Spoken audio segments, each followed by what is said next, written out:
ஆண்டவர் TMX முறுக்கு கம்பிகளின் அரசன்.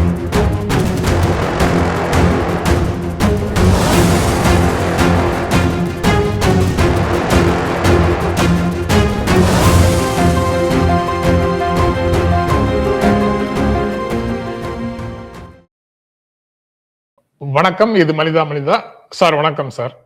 வணக்கம்ங்க. வணக்கம் சார். சென்னையில சொத்து வரி பல மடங்கு உயர்வு, மக்கள் கடும் அதிர்ச்சி, வாடகை அதிகரிக்கும் அபாயம், மற்ற மாநகராட்சிகள்லையும் உயர்த்தப்படுவதற்கு வாய்ப்பு அப்படின்னு ஒரு செய்தி. ரூபாய் 310 செலுத்தியவர் இனிமே 10,010 செலுத்த நோட்டீஸ் அப்படின்னு செய்தி இருக்கு. இது தவிர நேற்று முழுக்கவே சமூக ஊடகங்கள்ல இது ஒரு பெரிய செய்தியாக இருந்தது. தெரிந்தவர்களுக்கும் அதே மாதிரி ஒரு 10 மடங்கு உயர்வோட நோட்டீஸ் வந்த தெரிந்தவர்களும் இருக்கிறாங்க. இது மாநகராட்சி தானே இதை செய்யணும் அப்படின்னு யோசிச்சு பார்த்தா அவங்க மேயரும் துணை மேயரும் எங்களிடம் கலந்தாலோசிக்கவில்லை, ஆணையரே மதிப்பீடு செய்து அதை அறிவிச்சிருக்கிறாரு அப்படின்னு சொல்றாங்க. அது எப்படி பாக்குறது? ஏன் திடீரென்று இப்போ அந்த மாதிரி பிரச்சனை வருது? சில விஷயங்களை கலந்து ஆலோசிச்சா இவங்க ஒத்துக்கவே மாட்டாங்க. சொத்து வரி உயர்வு தவிர்க்க முடியாதுங்க. சொத்து வரி ரொம்ப தாழ்ந்த நிர்ணயம் தான் பண்ணியிருந்தாங்க. நான் பெங்களூர்ல இருக்கேன். என்னுடைய இவர் மைத்துனர் சொல்றாரு, அவருடைய சொத்து இதுக்கு 2 மாச வாடகைக்கு ஈக்குவலண்டா, அதாவது அவர் மார்க்கெட் ரெண்ட் தான் வாடகை வாங்குறாரு, அதுக்கு ஈக்குவலண்டா அவர் சொத்து வரி கட்டுறாராம். இங்க அவருக்கு ஒரு மாசத்துக்கு ஏறக்குறைய 1 லட்ச ரூபா வரலாம். அப்போ 80,000 ரூபா என்னமோ வருது. 1,60,000 அவர் கட்டுறாரு. அப்போ அதுதான் அதனுடைய உண்மையான மதிப்பு. நம்ம எல்லாமே அரசியல்வாதிகள்கிட்ட கொடுத்தா அவங்க பொதுஜன வாக்குகளை வாங்கணுங்கிறதுக்காக கம்மியாக தான் சொல்லுவாங்க. ஏன்னா அதுக்கு பயங்கரமான எதிர்ப்பு வரும்னு. நம்முடைய ஜனங்கள் மத்தியிலையும் ஒரு பெரிய பிரச்சனை என்னன்னா, திடீர்னு மருந்து விலையெல்லாம் உயரும், யாரும் வாயை திறக்கவே மாட்டாங்க. தக்காளி வீழ்ச்சி கொஞ்சம் இப்போ அறுவடையில் வீழ்ச்சி, மழை சரியில்லாமல் போச்சு அப்படின்னா தக்காளி மார்க்கெட்டில் கம்மியாக இருந்ததுன்னா, ஸ்கார்சிட்டி இருக்கும்போது விவசாயிகள் அதிக விலைக்கு விற்பாங்க. உடனடியாக எல்லாரும் சொல்லிடுவாங்க, ஐயோ கொள்ளையடிக்கிறாங்க. ஏன் இந்த டாக்ஸி இன்னைக்கு என்ன பண்ணுறாங்க, அந்த டைனமிக் ப்ரைஸிங்னு வச்சுருக்காங்க. அந்தந்த நேரத்துக்கு தகுந்தபடி டாக்ஸி ரேட்டை ஒவ்வொரு ஓலா இவங்கெல்லாம் கூட்டுறாங்க. அதெல்லாம் பற்றி யாரும் வாய்த்திருக்க மாட்டாங்க. இவங்க இந்த மிடில் கிளாஸ் தங்களுக்கு வசதியான விஷயங்களாக மட்டுமே இருக்கணும் அப்படின்னு சொல்லி பார்க்கறதுனால இப்படிப்பட்ட கூக்குரல்கள் எழுது. இதுக்கு அரசியல்வாதிகளும் காரணம். ஒரு தடவை சிதம்பரம் சொன்னார், இனிமேல் எக்ஸ்பெண்டிச்சர் கமிஷன் ஒன்று வச்சிட வேண்டியதுதான். ஏன்னா அரசியல்வாதிகள் கொடுத்தா எப்பயுமே அவங்க எக்ஸ்பெண்டிச்சரையும் ஜாஸ்தி வாங்க, இன்கம் ஜென்ரேஷனையும் கம்மி பண்ணுவாங்க. அவர் தன்னுடைய கட்சியும் சேர்த்தான் சொன்னார். இது அரசியல்வாதிகளுடைய இயல்பு. மனோ தத்துவப்படி பார்த்தீங்கன்னா அப்படிதான். அவங்களுக்கு வாக்கு வேணும், வாக்கு வங்கிக்காக தான் பண்ணுவாங்க.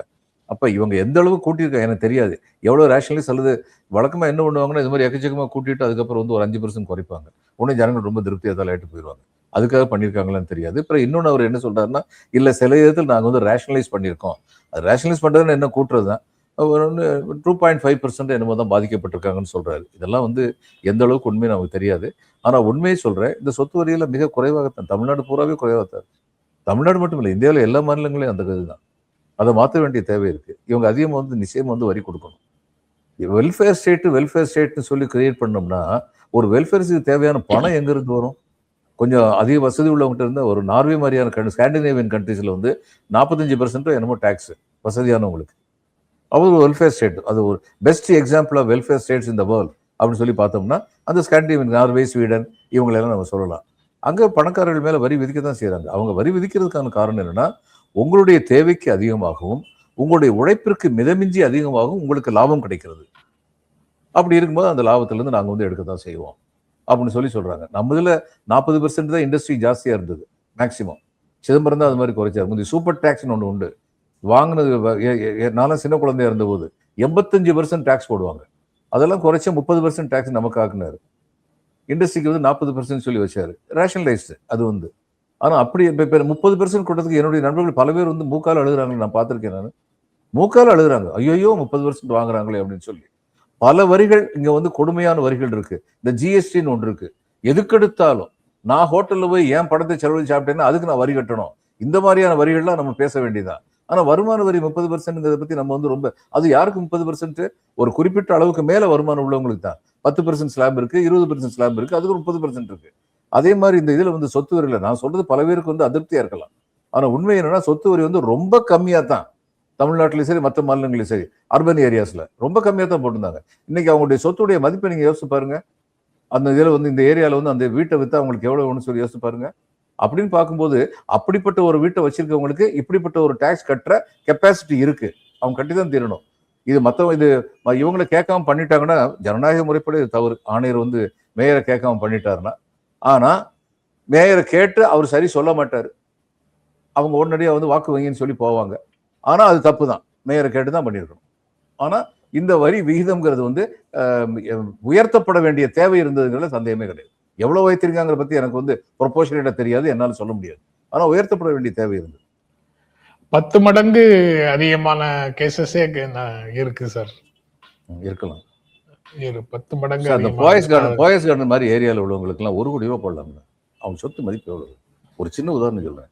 டி நகர், மாம்பழம், நல்ல நல்ல கிரௌடடா இருந்தா கூட அங்க ஒரு வீட்டுடைய மதிப்பு இன்னைக்கு ஒரு பிளாட்டுடைய மதிப்பு என்ன சார்? 1,20,00,000 குறைய உங்களுக்கு 3 பெட்ரூம் பிளாட் கிடைக்குது அந்த ஏரியால.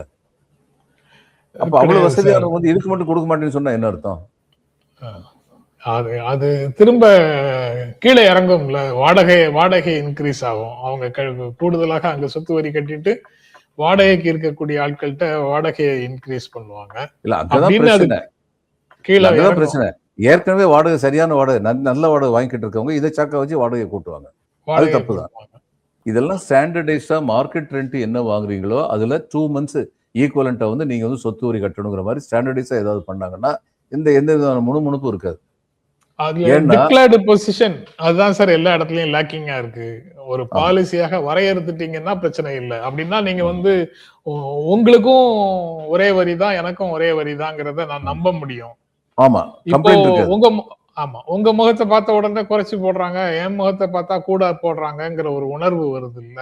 அந்த கொஞ்சம் மாத்தி சொல்லுவோம். வழக்கமா என் மூஞ்சி பார்த்தா தான் ஜாஸ்தியா போடுறாங்க. எல்லா இடத்துலயும் என் முகத்தை பார்த்தா தான் ஜாஸ்தியா போடுறாங்க.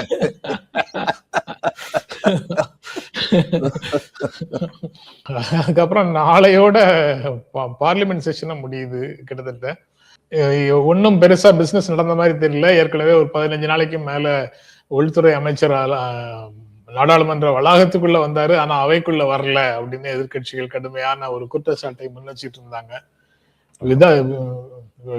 விவாதம் நடக்கிறதாக இருந்தா வரேன், நான் விவாதத்துக்கு ரெடி, நீங்க ரெடியா அப்படின்னு அவர் கேக்குறாரு. மற்றபடி நான் உள்ள வந்து என்ன பலன் அப்படின்னு கேக்குறாரு. அவைக்குள்ள வந்து என்ன பலன்? நீங்க வந்து வெளியில வந்து சத்தம் போட போறீங்க, முழக்காலுக்கு எழுப்ப போறீங்க, ஒன்னும் நடக்க போறது இல்ல, ஒத்தி வைக்க போறாங்க. நான் அங்க வந்து எதுக்கு, அதனால என்ன நடக்குதுங்கிறத பார்த்துட்டு அப்படியே இருந்துட்டேன் அப்படின்னு சொல்றாரு. எப்படி பாக்குறீங்க? இதெல்லாம் உங்ககிட்ட இருந்தானுங்க படிச்சோம் காங்கிரஸ்காரன். உங்க அத்வானிட்டு இருந்தானே படிச்சோம். சபையை முடக்கிறதே வழக்கமா வச்சிருந்தது நீங்க தானே, நாங்களான்னு கேட்பாங்க. இந்த நேரத்துல வந்து அவர் வந்து சபைக்கு வரணும். ஓடி ஒளிகிறார். மாணவர்கள் மேலேயும் இளைஞர்கள் மேலேயும் பெல்லட் வச்சு சுட்டிருக்காங்க. முதல்ல அது இல்லவே இல்லைன்னாங்க. பிறகு அது வெளியாயிருச்சு. தடியடி நடத்தியிருக்காங்க. ஆண் காவலர்கள் பெண் இவங்களை வந்து எதிர்ப்பாளர்களுக்கு மேல தாக்குதல் நடத்தியிருக்காங்க நியூஸ் வருது. இதுக்கெல்லாம் அவர் வந்து பதில் சொல்ல வேண்டாமா? அவங்க முதல்ல என்ன நினைச்சாங்கன்னா, இது மாதிரி 2 அடி அடிச்சா ஜென்சி வந்து ஓடி போயிடுவாங்கன்னு நினைச்சாங்க.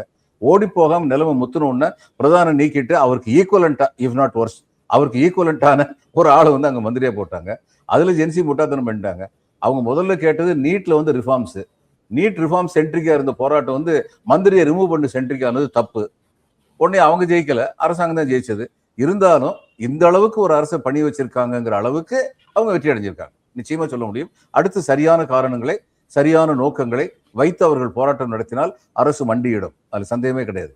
அப்ப அந்த அளவுக்கு வந்து ஒரு முன்னுதாரணம் காட்டியிருக்காங்க. அவங்களை இப்படி காட்டு மிராண்டித்தனமா நடத்தியிருக்காங்க. இதுக்கு வந்து உள்துறை அமைச்சர் பதில் சொல்ல வேண்டாமா? அதுக்கு இவங்க வந்து இப்ப பிரியங்கா காந்தி வந்து ரொம்ப நல்லா சொல்லியிருக்காங்க. பத்திரிகையாளர்கிட்ட வந்து கேட்டிருக்காங்க, ஏன் உங்களை மாதிரி நாங்களும் மௌனமா இருக்கணுமா? இதை விட பத்திரிகையாளர் மூஞ்சில சொடேர்னு அடிக்க முடியாது. நல்லா அடிச்சிருக்காங்க. அவங்களும் காக்ரோச் ஜனதா பார்ட்டியும் ஜந்தர் மந்தர் 2.0 விரைவில் வர இருக்கிறது அப்படின்னு சொல்றாங்க. ஆமா, கர்நாடகால வந்து அவங்க வீட்டுக்கு போயிருக்காங்க. இது பாண்டிச்சேரியில இந்த செக்ரட்டரியா இருக்கிற பையனுடைய வீட்டுல போய் அவங்க பேரண்ட்ஸ் எல்லாம் வந்து மிரட்டிருக்காங்கன்னு அவர் வந்து ஒரு அறிக்கை விட்டுருக்காரு. இது இந்த பழைய குருடி கதவை திரடின்னு முந்தி எப்படி இருந்தாங்களோ அதே மாதிரி தான் இருக்காங்க. மிரட்டி பணியை வச்சிடலாம் தான் நினைக்கிறாங்க. எல்லா இடங்கள்லயுமே அப்ப வழக்குகளாகவும் ஆமா. வழக்குகள் ஹராஸ்மெண்ட். ஹராஸ் பண்றதாகவும் அவங்க வந்து போராட்டத்தை ஒடுக்க பார்க்கிறார்கள்ங்கிறதுனால அவங்க திரும்ப 2.0 அப்படின்னு சொல்றாங்க. 2வது முறை ஜந்தர் மந்தர்ல மாணவர்கள் கூடி போராட்டம், இளைஞர்கள் கூடி போராட்டம் நடத்துவோம் அப்படின்னு அவங்க சொல்றாங்க. ஆனா இப்போ அரசு வந்து கேர்ஃபுல் ஆயிராதா? ஆவாங்க. They are prepared. அதே மீறி எப்படி செய்யறதுன்னு சொல்லி மாணவர்கள் என்ன செய்யறாங்கன்னு சொல்லி பார்ப்போம். மெரினால வந்து ஜல்லிக்கட்டுக்கு எதிராக நடந்து ரொம்ப லேட்டா தான் இவங்க ஸ்பெஷல் பிரான்ச் கண்டுபிடிச்சாங்க. 3-4 பசங்க வாட்ஸ்அப் வச்சு இதை பண்ணிட்டானுங்களே அப்படின்னு அதுக்கப்புறம் தான் கண்டுபிடிச்சாங்க. மாணவர்கள் சில பேர் தான் சேர்ந்து எல்லாரையும் வந்து சேர்ந்து வர சொன்னாங்க. அந்த மெரினா போராட்டத்தில் நீங்க சொன்னபடி எந்த நேரத்துல கலைஞ்சு போகணும்னு தெரியாம மாணவர்கள் இருந்ததுனால அவ்வளவு பெரிய தடியடிக்கு உட்படுத்தப்பட்டார்கள். அது சில அன்ரூலி எலிமெண்ட்ஸ் உள்ள வந்துட்டாங்க. எனக்கு அந்த விவரம் தெரியாது. நீங்க சொன்னீங்க சில அன்ரூலி எலிமெண்ட்ஸ் உள்ள வந்து போராட்டத்தையே திசை திருப்புற முயற்சிகள் தொடங்கிருச்சு. சார் அந்த அன்ரூலி எலிமெண்ட்ஸ்ங்கிறது ரொம்ப டிஸ்பியூட்டபிள் கிளைம் சார். ஏன்னா லைவ்ல போன ஒரு தொலைக்காட்சியில காவலர் உடையில இருக்கிறவர் ஒரு ஆட்டோவை கொளுத்தினாரு. ஆமா ஆமா அதுல இல்லைங்க. ஆனா நீங்க சொல்லலையா அப்ப? அதாவது அந்த போராட்டம் திசை திருப்பிட்டு போய்கிட்டு இருந்தது. அதுக்கு முன்னாடி அவங்க போராட்டத்தை நிப்பாட்டி இருக்கணும் அப்படின்னு நீங்க சொன்னதான் நான் நினைச்சேன். அன்னைக்கு நம்ம பேசிட்டு இருந்த போது ஆட்டோ தீ வச்சு கொடுத்தது, காவலர் தீ வச்சு கொடுத்ததுலாம் காட்டினாங்களே, என்ன நடந்துச்சு? ஒண்ணுமே நடக்கல. இந்த நாட்டுல வந்து உண்மையிலேயே அரசியல்வாதிகள் ஆள்றாங்களான்னு எனக்கு சந்தேகமா இருக்குங்க. இந்த ரெவன்யூ டிபார்ட்மெண்ட், போலீஸ் டிபார்ட்மெண்ட் வச்சதான் வரிசையா இருக்கா? தூத்துக்குடி ஃபயரிங் வந்து யார் மேலுமே நடவடிக்கை எடுக்கல திமுக அரசு. யார் மேலுமே. அருணா ஜெகதீசன் ரிப்போர்ட்டுக்கு அப்புறம் என்ன நடந்துச்சு? ஒரு போலீஸ் ஐபிஎஸ் ஆஃபீஸர் ஒருத்தர் வந்து யங் ஆஃபீஸர் வந்து பல்ல உடைச்சிக்கிட்டு இருந்தாருன்னு சொல்லி டாக்குமெண்ட்ரி எவிடன்ஸோட கொடுத்தாங்க. என்ன நடந்துச்சு அவர் மேல? ஒண்ணுமே நடக்கல. அப்ப அவங்களுக்கு என்ன வேணாலும் செய்யலாங்கிற ஒரு துணிச்சல் வராதா? இன்னைக்கு அதே மாதிரி தான் ஜேஎன்யூல வந்து போய் அட்டாக் பண்ணாங்களே, என்ன நடந்துச்சு? ஒண்ணுமே அப்ப எல்லா இடத்துலயுமே இன்னைக்கு ஜனநாயக அரசை மீறிய சம்பவங்கள் நடந்துகிட்டு. நிர்வாகம் சீர்குலைந்து போகும், மொரேல் டவுன் ஆயிடும் அந்த மாதிரி நடவடிக்கைகள் எல்லாம் எடுத்தா அப்படின்னு ஒரு காரணத்தை சொல்றாங்களே, அது எப்படி சார்? ஆமா, அந்த பல் பிடுங்கிற விஷயத்துல அதான் சொன்னாங்க. ஐபிஎஸ் ஆஃபீஸர் முறையில் போயிடும். இதுதான் ஐபிஎஸ் ஆஃபீஸர் முறையில இருக்கணும்னா அந்த முறையில் தேவையே கிடையாது. நான் எத்தனையோ ஐபிஎஸ் ஆஃபீஸர் பார்த்துருக்கேங்க. நான் அன்னைக்கு கூட உங்கள்கிட்ட சொல்லிட்டு இருந்தேன். ஐஜி லெவலில் ஒருத்தர் அவர் நான் கேட்குறேன், என்ன சார் இவ்வளவு தூரத்துக்கு ப்ரொவோகேஷன் இருந்து நீங்க ஏன் தடியடி இவ்வளவு தாமதப்படுத்துறீங்க அப்படின்னு கேட்டதுக்கு அவரும் சொல்றாரு, நான் என்ன சைனாக்காரங்க கூட பேசிக்கிட்டு இருக்கேன், அவங்க கூட சண்டை ஓடுறேன், பாகிஸ்தானி கூட சண்டை ஓடுறேன், என் பிள்ளைங்க தானப்பா. அவங்கள வந்து நம்ம வந்து இந்த காதை திருக வேண்டிய இடத்துல வந்து நம்ம வந்து கையவா உடிப்போம். அந்த வார்த்தையெல்லாம் பாருங்க எவ்வளவு முதிர்ச்சியான வார்த்தைகள். With all the authority. அவர் அதான் சொன்னார், என் கையில தான் அதிகாரம் இருக்கு, எந்த நேரம் வேணாலும் அடிக்கலாம்லப்பா. அதுக்கான ஃபோர்ஸ் என்கிட்ட இருக்குல்ல, அந்த ஃபோர்ஸ் இருக்குன்னு அவங்களுக்கும் தெரியும்ல, அந்த பயமும் அவங்களுக்கு இருக்குல்ல. அப்ப நான் மெதுவா தான் போறேனே, பேசித்தான் பாக்குறேனே. இதுதான் அப்ரோச்சா இருக்க முடியும். எனக்கு சொல்லிக் கொடுத்த பாடங்கள், நிர்வாகத்தில் சொல்லிக் கொடுத்த பாடங்கள் நிர்வாக அதிகாரிகள் மட்டும் சொல்லிக் கொடுக்கல. இந்த மாதிரியான காவல்துறை அதிகாரிகள் எனக்கு பல பாடங்கள் சொல்லிக் கொடுத்துருக்காங்க. என்னுடைய எஸ்பி ஹவுரால இருந்து இருந்தாரு, 30 பேர் அனுப்பணும்னு சொல்லி இவர் வந்து ஏஎஸ்பி சொல்லுவாரு, சார் இது சார் கொஞ்சம் கலாட்டாவா இருக்கு, அந்த ஆம்டு போலீஸ் ஒரு 30 பேர் அனுப்புங்கன்னு. இவர் 100 பேர் அனுப்புவார். உடனே நான் ஒரு நாள் கேட்டேன், பிரஷன் எதுக்கு? Transport waste, fuel waste. அது 30 பேர் தானே கேட்டான், நீ எதுக்கு 100 பேர் அனுப்புறேன்? 30 பேருக்கு பயப்படாதவங்க 100 பேருக்கு பயப்படுவாங்க, போயிடுவாங்க, பிரச்சனை இல்லாமல் போயிடும். நம்ம பிள்ளைங்களை நம்ம அடிக்கக்கூடாது. என்னுடைய எஸ்பி சொன்ன வார்த்தை அதே வார்த்தை தான், நம்ம பிள்ளைங்களை நம்ம அடிக்கக்கூடாது. இதுதான் நம்முடைய காவலர்களுடைய நோக்கமாக இருக்கணும் சார். அது பழைய ஜென் சார். ஆமா, அதான் பழைய ஜென் காவல்துறை. அது காவல்துறை. காவல்துறையிலயும் ஜென் சி இருக்கு அப்படின்னு வச்சுக்கணும். அவங்க அவங்க புடுங்கிறது யாரோ ஒருத்தருடைய விசாரணைக்கு அழைத்து வரப்பட்டவருடைய பல்லு இல்ல சார், சுப்ரீம் கோர்ட் கைட்லைன்ஸினுடைய பல்ல புடுங்குறாங்க, அரசமைப்பு சட்ட விதிகளினுடைய பல்ல புடுங்குறாங்க. யாருக்கும் அதை பத்தி கவலை இல்லை. தன் பல்லு புடுங்காம இருக்க வரைக்கும் பொதுமக்கள் எதிர்க்க மாட்டாங்க. அதே இந்த நாட்டு தலைவலித்து. நாடாளுமன்ற கூட்டுக்குழு ஆய்வுக்கு வெளிநாட்டு நன்கொடை மசோதாவை அனுப்பியிருக்கிறாங்க. நேற்று முன்தினம் அனுப்பிட்டு அதை கொண்டு வந்துருவாங்க. அந்த கூட்டுக்குழு ஆய்வுக்கு அப்புறம் அதை சட்டமா கொண்டு வந்துருவாங்க. அந்த கூட்டுக்குழுல இருந்து எதிர்கட்சி பேசுறதுக்கு வாய்ப்பே தர மாட்டாங்க. இதுக்கு முன்னாடி அப்படித்தான் நடந்திருக்கு. சிஏஏவே அப்படித்தான் நடந்திருக்கு. ஆமா, நேற்று முன்தினம் இங்க தீர்மானம் நிறைவேற்றப்பட்டது தமிழ்நாடு சட்டப்பேரவையில. அதன் காரணமாகத்தான் கூட்டுக்குழுல அனுப்பியிருக்கிறாங்க அப்படின்னு இந்த ஒரு 18 எம்பிக்கள் விஜய் ஆதரிக்கக்கூடிய எம்பிக்கள் வந்து சொல்றாங்க, இங்க தீர்மானம் போட்டதும் நாங்க அங்க அழுத்தம் கொடுத்ததும் தான் காரணம் அப்படின்னு இல்ல, சொல்றாங்க. தன்னடக்கத்தின் காரணமா அவங்க பாதி தான் சொல்லியிருக்காங்க. தினம் காலையில 8 மணிக்கு வந்து நரேந்திர மோடி விஜய் கூட பேசிட்டு இவர் சொல்றது கேட்டு தான் நடக்கிறாருங்கிற விஷயமெல்லாம் அவங்க சொல்லல. தன்னடக்கம். அவங்க சொல்லல. ஆமா. ஒரு மரியாதை, பதவிக்கு மரியாதை கொடுக்கறாங்க சார். பிரதமர் பதவிக்கு மரியாதை கொடுக்கறாங்க அப்படின்னு வச்சுக்கோ. ஆனா ஒண்ணு சொல்றேங்க, இந்த விஜயை பத்தி கமெண்ட் அடிக்கிறாங்கல்ல, ஒண்ணு நான் ஆமா. கன்சிஸ்டண்டா கவனிச்சுக்கிட்டே வர்றேன். இவர் வந்து பொதுமக்களை ஈர்க்கிற அளவுக்கான விஷயங்கள் தன் மேல வந்து விமர்சனங்கள் வரும் பொழுதெல்லாம் அந்த விமர்சனங்களுக்கு பின்னால் அந்த விமர்சனங்களை நேர்மையான முறையில், அதாவது சரியான முறையில் எதிர்கொள்கிறார். பனையூர் பண்ணையார்னாங்க, பனையூரை விட்டு வெளியில வந்தாரு. இவர் சென்ட்ரல் கவர்மெண்ட் எதிர்த்து பேச மாட்டாருனாங்க, பேசினாரு. பிரதமர் பேரை சொல்றது பயம்னாங்க, சொன்னாரு. இன்னைக்கு பெர்சனல் லைஃப்பை பத்தி சில பேர் பேச பார்த்தாங்க. அவருடைய மனைவி வந்து விவாகரத்து வழக்கை வந்து வாபஸ் வாங்கியிருக்காங்க. இதெல்லாம் வந்து அகஸ்மாத்தா நடக்கிற விஷயங்கள் இல்லை. இவர் ஒவ்வொன்றையும் பார்க்கத்தான் செய்கிறாரு. ஒரு adverse criticism at a mass level வர்றது எதெல்லாம் இருக்கோ அது எல்லாத்துலேயுமே வந்து ரெமடியல் மெஷர்ஸ் எடுக்கிறாரு. என்னுடைய அச்சமெல்லாம் என்னன்னா, இதுல எல்லாம் ரெமடியல் மெஷர் எடுக்கிற இவர் எதுக்காக தமிழ் தாய் வாழ்த்துக்கு வந்து பிரதமர்கிட்ட போய் பெர்மிஷன் கேட்டாரு? கேட்டிருக்க வேண்டியதில்லை. அடுத்து வந்து பிஎம்ஸ்ரீ வந்துருமா, இங்க வந்து எங்களுக்கு பணம் வேணும் சொல்லிக்கிட்டே இருக்காங்களா, பிஎம்ஸ்ரீ கொண்டு வந்துருவாங்களா? இந்த மாதிரியான விஷயங்கள் எல்லாம் இவங்க என்ன செய்ய போறாங்க? பெரிய விஷயங்கள், பொதுமக்களுடைய கவனத்தை ஈர்க்காத விஷயங்கள், அதுல எல்லாம் விட்டு கொடுத்துட்டு போயிடுவாங்களா? அது அடுத்த டெஸ்ட். அதை நம்ம பார்க்கணும், என்ன செய்ய போறாங்கன்னு பார்க்கணும். தீர்மானம் நிறைவேற்றுறது வந்து இவங்களுக்கு கஷ்டமே இல்லைங்க. ஒரு எம்பி கூட அங்க இல்லை. இவங்க எவ்வளவு வேணாலும் இங்க இருந்து உள்ளூர்ல இருந்து கத்திக்கலாம். பார்லிமெண்ட்ல ஒருத்தர் கூட இல்லையே. ஆமா. நீதிமன்றத்துல போய் பேசுறதும் கல்வித்துறை தொடர்பாக தமிழ்நாட்டுல கல்வி சிறப்பாக இருக்குது. இவ்வளவு ஆண்டுகளாக தமிழ்நாடு கல்வித்துறையினுடைய அடித்தளம் ரொம்ப சிறப்பாக இருக்குது.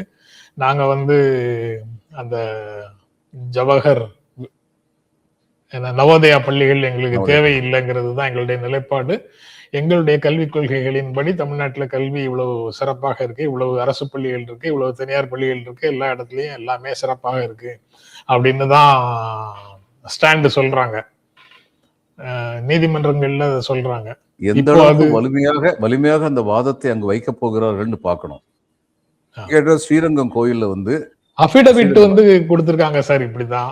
அதை வலியுறுத்துறாங்களா இல்லையாங்கிறத பார்க்கணும்னு நீங்க சொல்றீங்க. ஏன்னா இதுல சிதம்பரம் கோயில்ல வந்து ஜெயலலிதா தான் பண்ணாங்க.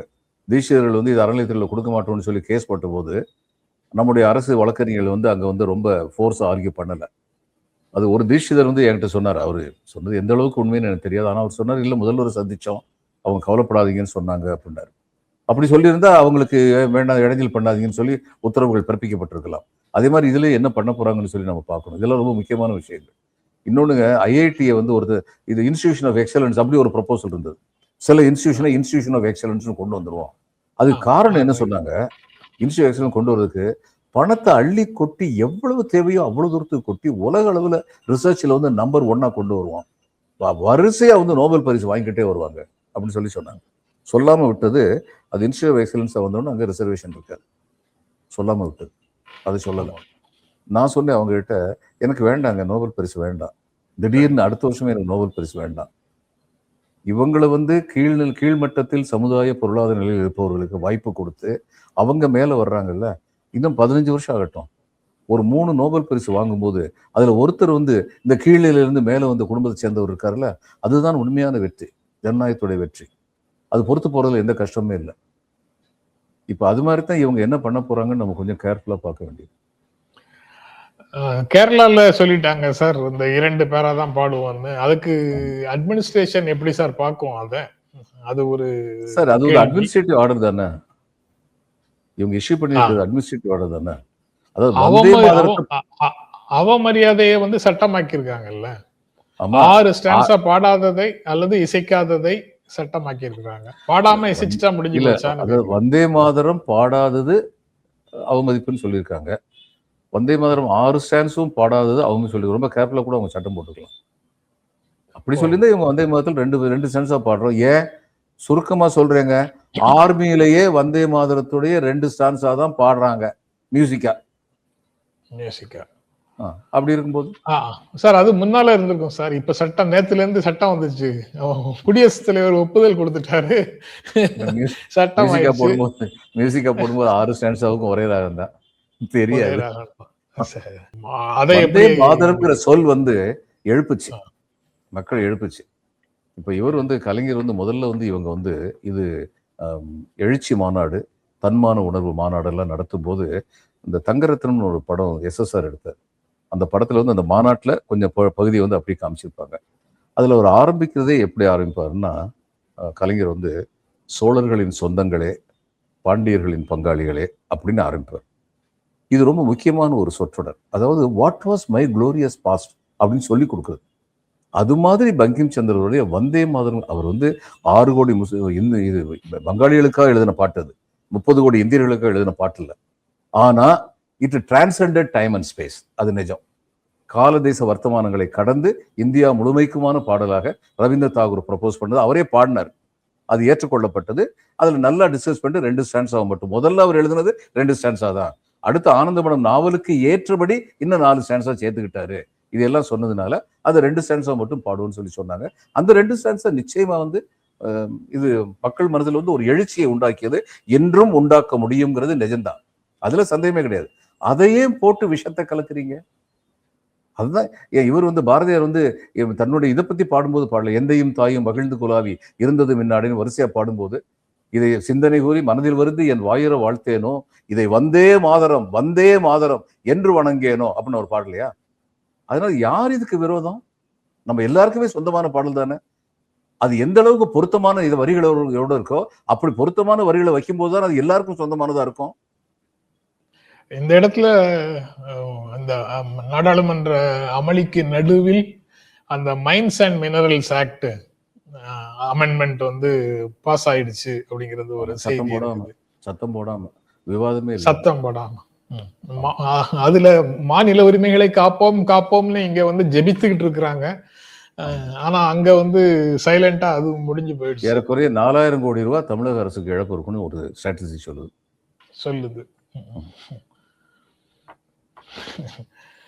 அப்ப நம்ம இவங்க சொல்ல வர்றதெல்லாம் என்ன தெரியுமா சொல்ல வர்றாங்க, இவங்களுடைய ஆதரவாளர்கள்லாம் ஸ்டேட் கவர்மெண்ட்ல அவர் சரியா நடக்காதுங்க அப்படின்னு சொல்ல வர்றாங்க. இப்போ 1 லட்சம் கோடி ரூபான்னு நினைக்கிறேன் செலவழிச்சு டெல்லி பாம்பே எக்ஸ்பிரஸ் வே கட்டியிருக்காங்க. அதுல 80 கிலோமீட்டருக்குள்ள 40 இடங்கள்ல வந்து ஓட்ட உடசல் இருக்கு, அதை சரி பண்ணணும்னு சொல்லி இப்ப அதிகாரப்பூர்வமா சொல்லியிருக்காங்க. இவங்க கட்டின லட்சணம் இப்படித்தான் இருக்கு. இதை யார் கரெக்ட் பண்ணுவாங்க? இன்னைக்கு ஒரு போட்டோ இருந்தது சார் பேப்பர்ல, நொய்டா விமான நிலையத்துல மழை வெள்ளம், உள்ளுக்குள்ள ஃபுல்லா தண்ணி இருக்குது. அகிலேஷ் வந்து விமான நிலையத்துல படகுல தான் சவாரி செய்யணுமா அப்படின்னு அதை இன்னொரு கேட்டிருக்காரு. ஏற்கனவே சீ போர்ட் அட்மினிஸ்ட்ரேட் பண்ண அனுபவம் உள்ள உங்க ஃப்ரெண்டுக்கே அதை கொடுத்துருங்களேன், அது ஒரு சீ போர்ட்டா தானே இருக்கு அப்படின்னு சொல்லி இன்னொன்னு தெரியுமா, இவங்க கட்டின விமான நிலையங்கள் 10ஓ 15ஓ கட்டினதுல 6 விமான நிலையங்களுக்கு வந்து பேசஞ்சரே கிடையாது, கட்டி முடிச்சாச்சு, மூடி வச்சிருக்காங்க. எத்தனை 1000 கோடி அங்க செலவழிச்சிருக்கோம். ஆமா, அது யூபி அசம்பிளி எலெக்ஷனுக்கு முன்னாடி தேவைப்பட்டது சார். பத்திரிகையில பார்த்து பிரியங்கா காந்தி கேட்ட அதே கேள்வியைத்தான் கேட்கணும். நீங்கள் மௌனித்தால் நாங்களும் மௌனிக்க வேண்டுமா சார்? 10-12 விமான நிலையத்தை கட்டி இருக்கிறார்கள் யூபியில சைலண்டா வளர்ச்சி நடந்துட்டு இருக்கு அப்படின்னு தொலைக்காட்சி விவாதங்கள்ல ஒருவர் சொல்லும் போது நான் உடனடியாக ஆமா அதுல எத்தனை மூடி இருக்குங்கிறதையும் சேர்த்து சொல்லுங்க அப்படின்னு சொல்லி சில மாதங்களுக்கு முன்னால பேசும்போது சொல்லி இருக்கிறேன். ஆனா அவங்க கரெக்டா தான் சொல்லுங்க, அமைதியாக வளர்ச்சி நடக்குது, அந்த டோட்டல் அமைதி இருக்கு, எந்த சத்தமும் இல்ல, பேசஞ்சரே கிடையாது, சரியா தான் சொல்லியிருக்கேன். ஆமா சார், அந்த அமைதியான வளர்ச்சி தொடர்பாக நாடு முழுக்க ஒரு யூனிஃபார்மா கொள்கை வகுக்க வேண்டும்னு ஒரு பெட்டிஷன் கோர்ட்டுக்கு போச்சு. அதாவது இடிக்கும் கொள்கை, அதுக்கப்புறம் நிவாரணம் அளிக்கும் கொள்கை, மாற்று ஏற்பாடுகள் செய்யும் கொள்கை, மறுவாழ்வு அளிக்கும் கொள்கை, இது எல்லாமே மாநிலத்துக்கு மாநிலம் பிரச்சனைகள் வேறுபட்டதாக இருக்கும், அதனால யூனிஃபார்மா இருக்காது. அது போக இது நிர்வாகம் எடுக்க வேண்டிய முடிவு, நாங்க ஒரு கைட்லைன்ஸ் நாங்க கொடுக்க முடியாது, அதை நீங்க தான் பார்க்கணும்னு கோர்ட் சொல்லுது. இந்த ஆக்கிரமிப்பு அகற்றல் கோர்ட் இந்த கைடன்ஸ் சொல்லலாம்ல, அந்தந்த மாநிலங்கள் அந்த மாநிலங்களுக்கு இருக்கும் சூழ்நிலைகளுக்கு தகுந்தபடி இன்னென்ன செயல்கள் செயலாக்க வேண்டும் என்பதற்கான முடிவுகளை எடுக்க வேண்டும் சொல்லலாம்ல. சொல்லலாம். அதையும் சொல்ல முடியாது. அது முதல்ல ஒரு நோட்டீஸ் கொடுத்து அவங்க கிட்ட இருந்து பதில் வாங்கி அதுக்கப்புறம் பரவாயில்ல செய்யலாமே சார். இது வந்து ஸ்டூடெண்ட்ஸ் அண்ட் யங்ஸ்டர்ஸ் மேல இந்த மாதிரி தடியடியெல்லாம் நடந்திருக்குன்னு சொல்லி வீடியோ காமிக்க வந்தா, வீடியோ எல்லாம் காமிக்காதுங்க, அதுக்கெல்லாம் நேரம் இல்லைன்னு சொல்லி சீஃப் ஜஸ்டிஸ் சொன்னாராம். அப்புறம் என்ன ஆர்கியூ பண்றது? காக்ரோச்சுகள்னு சொல்லி ஆரம்பிச்சது தானே அது. காக்ரோச்சுகளை ஒழிக்கிறதுக்கு அரசு முயற்சி பண்ணிருக்காங்கன்னு நினைச்சிட்டாரா தெரியல. இருக்கலாம், தெரியல. பட் நம்ம குழந்தைகளை இப்படி அடிக்கலாமா என்னங்கிறது தொடர்பாகவும் அப்சர்வேஷன் வந்தது சார் அங்க நீதிமன்றத்துல. ஆனா அவசர வழக்காக அந்த மாதிரி எடுக்கல. ஓகே சார், நாளைக்கு தொடர்ந்து பேசுவோம் சார். ரொம்ப நன்றி, வணக்கம். ஓகே.